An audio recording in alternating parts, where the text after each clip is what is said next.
नमस्कार। ये महाभारत कथा पूरी तरह से वेद व्यास महाभारत के ऊपर आधारित है। यदि आप इसका निरंतर श्रवण करते रहना चाहते हैं तो इस चैनल को सब्सक्राइब जरूर कर लें और आगे आने वाले सभी पॉडकास्ट के नोटिफिकेशन के लिए बेल आइकन को भी जरूर से प्रेस कर दें। अब हम सुनेंगे श्वेत द्वीप में नारद जी को भगवान का दर्शन होना और भगवान का अपने भविष्य अवतारों के कार्यों की सूचना देना। भीष्म जी कहते हैं, युधिष्ठिर, इस प्रकार गुह्य तथा सत्य नामों से जब नारद जी ने भगवान की स्तुति की तो उन्होंने विश्व रूप धारण करके उन्हें दर्शन दिया। उनके श्री विग्रह का कुछ भाग चंद्रमा से भी अधिक निर्मल और कुछ भाग चंद्रमा से विलक्षण था। कोई अंग अग्नि के समान दैदीप्यमान, कोई नक्षत्रों के समान जाज्वल्यमान था। शरीर का कोई स्थान तोते की पांख के रंग का, कोई स्फटिक मणि के समान, कोई कज्जल राशि के समान, कोई स्थान सोने के रंग का, कोई मूंगे के समान और कोई श्वेत वर्ण का था। कुछ भाग श्वेत वैदुर्य के समान, कुछ नील वैदुर्य के समान, कुछ इंद्रनील मणि के तुल्य, कुछ मोर के कंठ के रंग का तथा कुछ मोती की माला के समान था। इस प्रकार वे सनातन भगवान अपने विग्रह में नाना प्रकार के रंग धारण किए हुए थे। उनके हजारों नेत्र, हजारों मस्तक, हजारों पैर, हजारों उदर और हजारों हाथ थे तथा कहीं कहीं उनकी आकृति स्पष्ट नहीं जान पड़ती थी। वे एक मुख से ओंकार सहित गायत्री का जप तथा अन्य अन्य मुखों से चारों वेदों और आरण्यकों का ज्ञान कर रहे थे। वे अपने हाथों में वेदी कमंडलू, उज्ज्वल मणि, कुश, मृग चर्म, दंड और धधकती हुई आग लिए हुए थे। उनके चरणों में चरण पादुकाएं शोभा पा रही थी। भगवान का मुख प्रसन्न दिखाई देता था। उनका दर्शन प्राप्त करके नारद जी का हृदय प्रसन्नता से खिल उठा और वे चुपचाप उनके चरणों में पड़ गए। तब देवताओं के आदि कारण अविनाशी परमात्मा ने नारद जी से कहा, देवर्षि, महर्षि एक, अद्वित और त्रित भी मेरे दर्शन की इच्छा से यहाँ आए हुए थे, किंतु उन्हें मेरा दर्शन न हो सका। वास्तव में मेरे अनन्य भक्त के सिवा और कोई मुझे नहीं देख सकता। तुम तो मेरे अनन्य भक्तों में श्रेष्ठ हो, इसलिए मेरा दर्शन कर सकते हो। विप्रवर, धर्म के घर में जिन्होंने अवतार लिया है वे नर नारायण आदि मेरे ही स्वरूप हैं। तुम सदा उनका भजन किया करो। आज मैं तुम पर बहुत प्रसन्न हूँ। यदि मुझसे कोई वर मांगना चाहो तो मांग लो। नारद जी ने कहा, भगवान, जब आपका दर्शन हो गया तो मुझे तप, यम और नियम सबका फल मिल गया। आपका दर्शन ही मेरे लिए सबसे बड़ा वरदान है।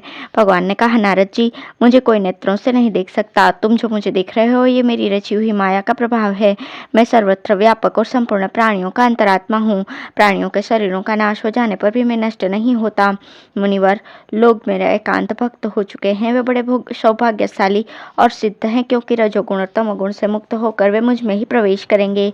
मुनिवर, देखो, मेरे दाहिने भाग में 11 रुद्र और वाम भाग में 12 आदित्य विराजमान है। मेरे अग्रभाग में 8 वसु और पृष्ठ भाग में 2 अश्विनी कुमार स्थित है। ये देखो, संपूर्ण प्रजापति, शात्र, ऋषि, वेद, यज्ञ, अमृत, औषधि तथा नाना प्रकार के यम नियम भी मेरे शरीर में मूर्तिमान दिखाई देते हैं।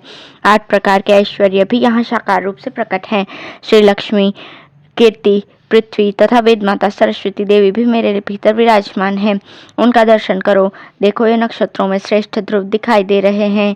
बादल, समुद्र, सरोवर और नदियों का भी मूर्तिमान देख लो। ये 4 प्रकार के पितृगण शरीर धारण करके प्रकट हुए हैं। इनके साथ ही मेरे अंदर रहने वाले सत्वादि गुणों का भी अवलोकन करो। मैं ही देवताओं और पितरों का पिता हूँ तथा हयग्रीव रूप धारण करके समुद्र के भीतर वायव्य कोण में रहता हूँ। सांख्य के आचार्य मुझे विद्या शक्ति से संपन्न एवं सूर्यमंडल में स्थित कपिल कहते हैं। वेद में जिनकी स्तुति की गई है वो हिरण्यगर्भ में ही हूँ तथा योगी लोग जिसमें रमण करते हैं वो योग शास्त्र प्रसिद्ध ब्रह्म भी मैं ही हूँ। इस समय में व्यक्त रूप धारण करके आकाश में स्थित हूँ। फिर 1000 युग बीतने पर इस जगत का संहार करूंगा और संपूर्ण चराचर प्राणियों को अपने में लीन करके मैं अकेला ही अपनी विद्या शक्ति के साथ विहार करूंगा। तदंतर सृष्टि का समय आने पर फिर उस विद्या शक्ति के ही द्वारा संसार की सृष्टि करूंगा तथा कुछ काल पश्चात त्रेता और द्वापर के संध्यांश के समय में दशरथ नंदन राम के रूप में अवतार लूंगा। उस समय समस्त संसार के लिए कंटक रूप पुलत्स्य कुलघातक राक्षस राज रावण का उसके अनुयायियों सहित नाश करूंगा।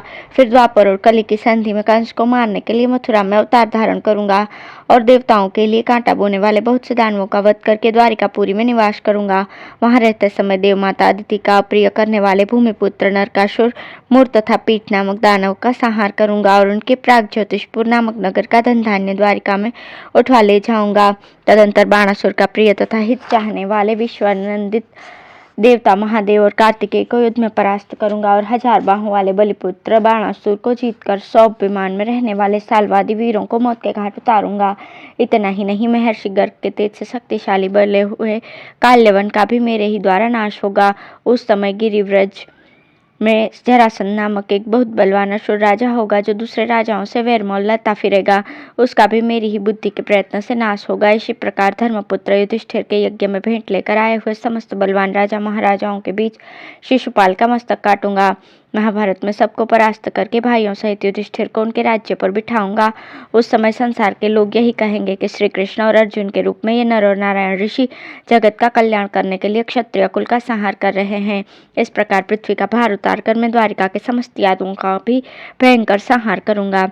नारद जी, तुम्हारी भक्ति के कारण ये भूत और भविष्य का सारा रहस्य मैंने तुमसे बतलाया है। भीष्म जी कहते हैं, युधिष्ठिर, विश्व रूपधारी अविनाशी भगवान नारायण इतनी बार कहकर अंतर्ध्यान हो गए। तब महातेजस्वी नारद जी भी भगवान का मनोवांछित अनुग्रह प्राप्त करके नर नारायण का दर्शन करने के लिए बद्रिकाश्रम की ओर चल दिए। ये उपाख्यान नारद जी का ही कहा हुआ है, किंतु मुझे परंपरा से प्राप्त हुआ है। मुझसे मेरे पिताजी ने जो कहा था वही मैंने तुम्हें सुनाया है। श्रौती कहते हैं, सौनक, वैशंपायन जी के मुख से सुना हुआ ये सारा का सारा उपाख्यान मैंने तुम्हें सुना दिया। राजा जन्मेजय ने इसे सुनकर विधि पूर्वक भगवान का यजन किया। तुम लोग भी तपस्वी और व्रत का पालन करने वाले हो। नैमिषारण्य में निवास करने वाले प्रायः सभी ऋषि वेदवेत्ताओं में प्रधान हो। सौभाग्यवश तुम सभी इस महायज्ञ में एकत्रित हुए हो, अतः विधिवत हवन करके उन सनातन परमेश्वर का यजन करो। अब है श्री कृष्ण का अर्जुन को अपने नामों की व्याख्या सुनाना। जन्मेजय ने कहा, ब्राह्मण, मैं प्रजापतियों के पति भगवान श्री हरि के नाम श्रवण करना चाहता हूँ। आप उनका वर्णन कीजिए जिन्हें सुनकर मैं पवित्र हो जाऊं। वैशंपायन जी ने कहा, राजन, भगवान श्री हरि ने अर्जुन पर प्रसन्न होकर उनसे गुण और कर्म के अनुसार स्वयं अपने नामों की जैसी व्याख्या की है वही तुम्हें सुना रहा हूँ, सुनो। एक समय अर्जुन ने भगवान श्री कृष्ण से पूछा, भगवान, आप भूत और भविष्य के स्वामी, संपूर्ण भूतों की सृष्टि करने वाले, अविनाशी, जगत के आश्रय, ईश्वर और अभय देने वाले हैं। देव, वेद और पुराणों में महर्षियों ने आपके कर्मानुसार जो जो गुण नाम बतलाए हैं उनकी आप ही के मुख से व्याख्या सुनना चाहता हूँ, कृपया सुनाइए। भगवान बोले, अर्जुन, ऋग्वेद, यजुर्वेद, सामवेद, अथर्ववेद, उपनिषद, पुराण, ज्योतिष, सांख्य, योग शास्त्र तथा आयुर्वेद में महर्षियों ने मेरे बहुत से नाम बतलाए हैं। उनमें से कुछ नाम तो गुणों के अनुसार है, कुछ कर्मों के अनुसार। अब मैं उन नामों की व्याख्या करता हूँ, सावधान होकर सुनो। जिनके प्रसाद से ब्रह्मा और क्रोध से रुद्र प्रकट हुए, उन निर्गुण सगुण रूप विश्वात्मा भगवान नारायण को नमस्कार है। वही संपूर्ण चराचर जगत की उत्पत्ति के कारण है। उनसे ही सृष्टि, प्रलय आदि संपूर्ण विकारों की उत्पत्ति होती है। वे ही तप, यज्ञ और यजमान है। पुराण पुरुष और विराट पुरुष भी उन्हीं के नाम है। जब प्रलय की रात्रि बीती थी उस समय उन अमित तेजस्वी नारायण की कृपा से एक कमल प्रकट हुआ तथा उन्हीं की कृपा से उस कमल में से ब्रह्मा जी का प्रादुर्भाव हुआ। ब्रह्मा का दिन बीतने पर क्रोध के आवेश में आए हुए भगवान के ललाट से संहार रूपी रुद्र उत्पन्न हुए। इस प्रकार ये दोनों देवता ब्रह्मा और रुद्र भगवान के प्रसाद और क्रोध से प्रकट हुए हैं तथा उन्हीं के बताए हुए मार्ग से सृष्टि और संहार का कार्य पूर्ण करते हैं। समस्त प्राणियों को वर देने वाले ये दोनों देव सृष्टि और प्रलय के निमित्त मात्र हैं। वास्तव में तो वो सब कुछ नारायण की इच्छा से ही होता है। इतने में संहारकारी रुद्र के कपर्दी, जटिल, मुंड, श्मशान गृह का सेवन करने वाले, कठोर व्रत का पालन करने वाले, रुद्र योगी, परम दारुण, दक्ष, यज्ञ विध्वंस करने वाले तथा भक्त देवता की आंख फोड़ने वाले आदि कई नाम हैं। पांडुनंदन, ये भगवान रुद्र भी नारायण के ही स्वरूप है। इन देव महेश्वर की पूजा करने से भगवान नारायण की भी पूजा हो जाती है। मैं संपूर्ण जगत का आत्मा हूँ, इसलिए मैं पहले अपने आत्मा रूप रुद्र की ही पूजा करता हूँ। यदि मैं वरदाता भगवान शिव की पूजा न करूँ तो दूसरा कोई भी उन आत्मरूप शंकर का पूजन नहीं करेगा, क्योंकि मेरे कार्य को ही आदर्श मानकर सब लोग उनका अनुसरण करते हैं। जो रुद्र को जानता है वो मुझे जानता है, जो उनका भजन करता है वो मेरा भी भजन करता है। रुद्र और नारायण की एक ही सत्ता है जो दो स्वरूप धारण करके संसार में विचर रही है। मुझे रुद्र के सिवा दूसरा कोई वर देने में समर्थ नहीं है। यह सोचकर ही मैंने पुत्र प्राप्ति के लिए अपने आत्मा रूप भगवान रुद्र की आराधना की थी। ब्रह्मा, रुद्र, इंद्र आदि देवता और ऋषि भी भगवान नारायण की पूजा करते हैं। भूत, भविष्य और वर्तमान तीनों कालों में जो प्राणी रहते हैं उन सबके नेता और सेव्य भगवान विष्णु ही है। वे सदा सबके पूजा के योग्य हैं। अर्जुन, तुम हव्य कव्य को स्वीकार करने तथा सबको शरण देने वाले उन भगवान को सदा नमस्कार किया करो। 4 प्रकार के मनुष्य मेरे भक्त होते हैं, ये बात तुम सुन चुके हो। उनमें से जो मेरे अनन्य भक्त हैं, मेरे सिवा किसी दूसरे देवता का भजन नहीं करते, वे ही श्रेष्ठ हैं। मैं ही उनकी परम गति हूँ। वे कर्म करते हुए भी फल की इच्छा नहीं रखते। शेष 3 प्रकार के जो भक्त हैं उन्हें मैं फल की कामना वाला ही मानता हूँ और फल की कामना वालों के नीचे गिनना पड़ता है। किंतु जो कामना का त्याग करने वाले ज्ञानी भक्त हैं उन्हें सर्वोत्तम फल की प्राप्ति होती है। ज्ञानी पुरुष ब्रह्मा, शिव तथा दूसरे देवताओं की सेवा करते हुए भी अंत में मुझे ही प्राप्त होते हैं। अर्जुन, ये मैंने तुमसे भक्तों का अंतर बतलाया है। तुम और मैं दोनों नर नारायण ऋषि हैं और पृथ्वी का भार उतारने के लिए हमने मनुष्य शरीर में प्रवेश किया है। मैं आध्यात्म योग को जानता हूँ तथा मैं कौन हूँ और कहाँ से आया हूँ इस बात का भी मुझे ज्ञान है। लौकिक अभ्युदय का साधक प्रवृत्ति, धर्म और निःशेष प्रदान करने वाला निवृत्ति धर्म मुझसे अज्ञात नहीं है। एकमात्र मैं ही संपूर्ण मनुष्यों का आश्रयभूत सनातन परमात्मा हूँ। नर से उत्पन्न होने के कारण जल को नार कहते हैं। वो नार पहले मेरा अयन था, इसलिए मैं नारायण कहलाता हूँ। मैं ही सूर्य रूप धारण करके अपनी किरणों से संपूर्ण जगत को आच्छादित करता हूँ तथा मुझ में ही समस्त प्राणी निवास करते हैं, इसलिए मेरा नाम वासुदेव है। मैं संपूर्ण प्राणियों की गति और उत्पत्ति का स्थान हूँ। मैंने आकाश और पृथ्वी को व्याप्त कर रखा है। मेरी कांति सबसे बढ़कर है। समस्त प्राणी अंत में मुझे ही पाने की इच्छा करते हैं तथा मैं सबको आक्रांत करता हूँ। इन्हीं सब कारणों से लोग मुझे विष्णु कहते हैं। मनुष्य दम के द्वारा सिद्धि प्राप्त करने की इच्छा करते हुए मुझे पाना चाहते हैं, इसलिए मैं दामोदर कहलाता हूँ। अन्न, वेद, जल और अमृत को प्रश्नि कहते हैं। ये सदा मेरे गर्भ में रहते हैं, अतः मेरा नाम प्रश्निगर्भ है। जगत को तपाने वाले सूर्य और अग्नि की तथा चंद्रमा की जो किरणें प्रकाशित होती हैं, वे मेरा केश कहलाती हैं। उस केश से युक्त होने के कारण सर्वज्ञ विद्वान मुझे केशव कहते हैं। सूर्य और चंद्रमा मेरे नेत्र है और इनकी किरणें केश कहलाती हैं। मैं दोनों जगत को शांति और ताप देकर हर्षित करते हैं, इसलिए ऋषि कहे गए हैं तथा वे ही मेरे केश हैं। इस कारण मैं ऋषिकेश कहलाता हूँ। यज्ञ में इलोपहूता, सहदिवा आदि मंत्र से आवाहन करने पर मैं अपना भाग हरण करता हूँ तथा मेरे शरीर का रंग भी हरित है, इसलिए मुझे हरि कहते हैं। प्राणियों के सार या बल का नाम है धाम और रुत का अर्थ है सत्य। मेरा धाम रुत है, ऐसा विचार कर ब्राह्मणों ने मुझे रुतधामा कहा है। गोविंद का अर्थ है पृथ्वी को प्राप्त करने वाला। पूर्व काल में जब पृथ्वी पानी में डूबकर रसातल में चली गई थी तो मैंने वराह अवतार धारण करके इसे प्राप्त किया था, इसलिए देवताओं ने गोविंद कहकर मेरा स्तवन किया है। मेरे सीपीविष्ट नाम की व्याख्या इस प्रकार है। रोमहीन प्राणी को सीपी कहते हैं। ये निराकार उपलक्षण है तथा विष्ट का अर्थ है व्यापक। मैंने निराकार रूप से समस्त जगत को व्याप्त कर रखा है, इसलिए मुझे सीपीविष्ट कहते हैं। मैं संपूर्ण प्राणियों के शरीर में रहने वाला साक्षी आत्मा हूँ। मैंने न तो पहले कभी जन्म लिया है, न अब जन्म लेता हूँ और न आगे कभी जन्म लूंगा, इसलिए मेरा नाम अज है। मैं कभी असत, ओछी, अश्लील बात मुँह से नहीं निकालता, इसलिए सत्य रूपा ब्रह्मपुत्री सरस्वती मेरी वाणी है तथा सत्य और असत मेरे ही भीतर स्थित है। इस कारण मेरे नाभि कमल रूप ब्रह्मलोक में रहने वाले ऋषिगण मुझे सत्य कहते हैं। मैं पहले कभी सत्व से च्युत नहीं हुआ हूँ। सत्व मुझसे ही उत्पन्न हुआ है। सत्व के कारण मैं पाप से रहित हूँ और तत्वज्ञान से मेरे स्वरूप का बोध होता है। इन सब कारणों से मुझे सात्वत कहते हैं। अर्जुन, धर्म ही सबसे उत्कृष्ट है, वही शांतिमय पर ब्रह्म है। उस धर्म या ब्रह्म से मैं कभी च्युत नहीं होता, इसलिए अच्युत कहलाता हूँ। पृथ्वी और आकाश दोनों को धारण करने के कारण मुझे अधोक्षज कहते हैं। महर्षि लोग अधोक्षज शब्द को अलग अलग 3 पदों का समूह मानते हैं।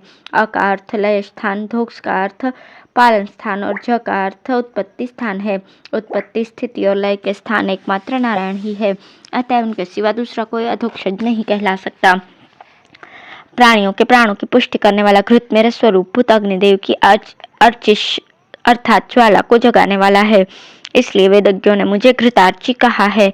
जीव, वात, पित्त और कफ इन 3 धातुओं से जीवन धारण करते हैं और इन्हीं तीनों के क्षण होने पर नष्ट हो जाते हैं, इसलिए आयुर्वेद के विद्वान मुझे त्रिधातु कहते हैं। मेरे स्वरूप भूत भगवान धर्म संसार में वृष नाम से विख्यात हैं तथा वैदिक शब्दकोश में जहाँ पदों की व्याख्या की गई है वहाँ भी धर्म रूप से मुझे ही वृष कहा गया है। इसी प्रकार कपि शब्द का अर्थ श्रेष्ठ है, इसलिए प्रजापति कश्यप ने मुझे वृषाकपि बतलाया है। मैं जगत का साक्षी और सर्वव्यापक ईश्वर हूँ। देवता तथा असुर भी मेरे आदि, मध्य और अंत का कभी पता नहीं लगा पाते, इसलिए मैं अनादि, अमध्य और अनंत कहलाता हूँ। धनंजय, जो शुचि, पवित्र एवं श्रवण करने योग्य हैं, उन्हीं वचनों को मैं श्रवण करता हूँ, इसलिए मेरा नाम शुचिश्रवा है। पूर्व काल में मैंने 1 सींग वाले वराह का रूप धारण करके इस पृथ्वी को पानी से निकाला था, अतः मेरा नाम एक श्रृंग हुआ। वराह अवतार के समय ही मेरे शरीर में 3 ककुद थे, इसलिए मैं त्रिकुद नाम से विख्यात हुआ। सांख्य शास्त्र का विचार करने वाले विद्वानों ने जिसे विरंची कहा है, वो प्रजापति विरंची में ही हूँ। तत्व का निश्चय करने वाले सांख्य शास्त्र के आचार्यों ने मुझे आदित्य मंडल में स्थित विद्या शक्ति से संपन्न सनातन देवता कपिल कहा है। वेदों में जिनकी स्तुति की गई है तथा योगी जन सदा जिनकी पूजा करते हैं, वो तेजस्वी हिरण्यगर्भ भी मैं ही हूँ। वेद के विद्वान मुझे ही 21,000 ऋचाओं से युक्त ऋग्वेद और 1,000 शाखाओं वाला सामवेद कहते हैं। आरण्यकों में ब्राह्मण लोग मेरा ही गान करते हैं। वे मेरे परम भक्त दुर्लभ हैं, जिसमें 101 शाखाएं मौजूद हैं। उस यजुर्वेद में भी मेरा ही गायन किया गया है। अथर्ववेद के विद्वान मुझे ही अभिचारिक प्रयोगों से युक्त पंचकल्पात्मक अथर्ववेद मानते हैं। वेदों में जो भिन्न भिन्न शाखाएं हैं, उन शाखाओं में जितने गीत हैं तथा उन गीतों में स्वर और वर्ण के उच्चारण करने की जितनी रीतियां हैं, उन सबको मेरी ही बनाई हुई समझो। मैं ही वरदाता हयग्रीव हूँ। प्राचीन काल में धर्म के पुत्र रूप से अवतीर्ण हुआ था, इसलिए धर्मज कहलाता हूँ। जिन्होंने गंधमादन पर्वत पर अखंड तप का अनुष्ठान किया है, वे नर और नारायण मेरे ही स्वरूप हैं। धन्यवाद।